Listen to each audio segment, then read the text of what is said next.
তো সন্ধ্যাবেলায় বসেছিলাম আর ইচ্ছে করছিল কিছু ভালো মন্দ খাওয়ার, তো মনে হলো যে একটু কচুরি খাওয়া যাক, তাই আমি বানিয়ে ফেলেছি আজকে আলুর কচুরি। আর দেখো আলুগুলো বয়েল করতে দিয়েছিলাম আর সেগুলো বয়েল হয়ে গেছে। আর কিছু মশলা করতে দিয়েছিলাম, আদা পেঁয়াজ রসুন সব দিয়ে পেস্ট করে নিয়েছি। আর দেখো পেঁয়াজ দিয়ে দিয়েছি কড়াইয়ে, আর আলুগুলো ভালো করে যে ম্যাশ করা আলুগুলো ছিল সেগুলো দিয়ে ভালো করে আমি একটা পুডিং তৈরি করে নেব। তো এরকমভাবে পুডিং তৈরি করলে সত্যিই খেতে খুবই সুন্দর হয় আর খুবই সুন্দর, আর ঝাল তোমরা নিজের মতো করে দিতে পারবে যে যেমন ঝাল খায়। আমি কিন্তু পরে আবার শুকনো লঙ্কা অ্যাড করেছিলাম তো পেস্টে। তারপর দেন দেখো আমি ম্যাশ করা আলু দিয়ে দিয়েছি আর আমার পুডিং তৈরি হয়ে গেছে অলরেডি।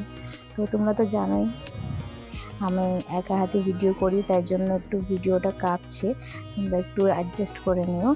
তো দেন আমার দেখো আলু হয়ে গেছে, আর আমার বরমশাইকে বলে দিয়েছি একটু আটাটা সেনে দিতে, কারণ আমি তো দুটো জিনিস পারি না একা হাতে ভিডিও করতে। তো আমি বললাম যে তুমি একটু সেনে দাও, তারপরে আমি পরে করে নেবো। তারপরে দেখো কত সুন্দর ময়দাটা মেখে দিয়েছে আর কতটা সফট হয়েছে। আর আমি এদিকে আলুটা ম্যাশ করে নিয়েছিলাম আর একটু ভালো করে।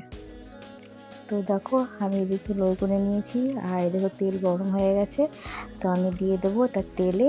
আর কত সুন্দরভাবে ফুলবে তোমরা শুধু দেখো একবার, কি সুন্দর লাগছে তাই না?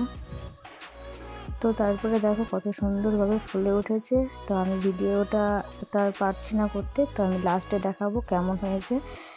তো দেখো কত সুন্দরভাবে ফুললো, আর দেখো আমার কত সুন্দর পুরো আলোটা পুরো দিকে ছড়িয়ে পড়েছে। তো ভিডিওটা এতটাই অবধি, ভালো লাগে লাইক কমেন্ট করে দিও, টাটা।